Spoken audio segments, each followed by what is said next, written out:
Well, the possibility of a new convention center in downtown Buffalo continues to spark a lot of talk tonight. Good evening. I'm Mary Alice Demler. And hello again, everyone. I'm Scott Levin. Among those talking to us today are some of the owners of some existing properties who might have to give them up if the convention center is ever built. Well, Channel 2's Dave McKinley is live at one of the sites that's being eyed for the new facility. Hi there, Dave.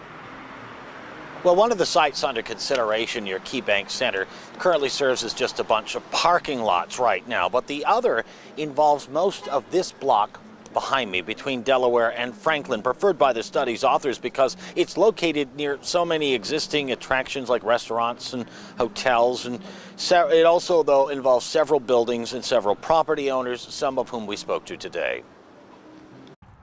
Distinguishable by being among the oldest buildings downtown and the official-looking City Department of Coffee sign on the door, Howard Goldman bought this place 12 years ago and since then has poured his heart, soul, and money, as well as his coffee, into refurbishing what's come to be called the Old House Downtown. My life savings are in this place. Like other property owners, he was not told ahead of time that it was being eyed for a new convention center. It hit me like a wrecking ball.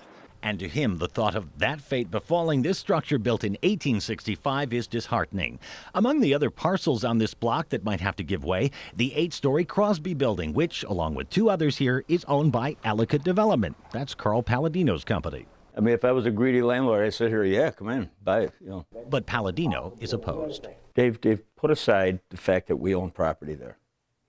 Is it a good investment for the community? He says spending $300 or $400 million on a new convention center is not. It doesn't make any sense. Neither one of the sites makes any sense. As he feels the other site under consideration near KeyBank Center should be reserved for a future stadium. Another major stakeholder would be Mark Croce, owner of the former Statler Hotel, because the plan would encompass the low-rise portion of that historic structure. Croce was at last week's unveiling of the convention center study, and we sought his comments, but he said he wouldn't speak to Channel 2, muttering something about our globalist views and that I, in particular, was biased and unfair in my reporting. Meanwhile, back across the block, Goldman notes his plans to further develop his place into a piano bar, bistro, and ice cream museum are more or less frozen for now, and he can't imagine he's alone. You know, my neighbors they're in the business of renting office space. If somebody's looking at a 5-year lease, you know, you'd think twice if you might have to move in a couple of years. For now, though, he will continue to serve coffee and donuts here every Tuesday. It would just break my heart and a lot of hearts to see these bricks falling down. I would imagine the preservationists would have a cow if they tried to take this down. I hope so. Bring the cows.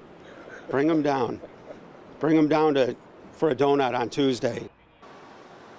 Now, Mr. Croce, who we mentioned declined comment to us, did tell the Buffalo News that he felt a new convention center is important and would not only be the impetus to spark redevelopment of his property, but others in downtown Buffalo. Friends of Mr. Goldman, meantime, have started a Facebook page to raise opposition to any thought of this building being razed. Reporting from downtown Buffalo, Dave McKinley, Channel 2 News.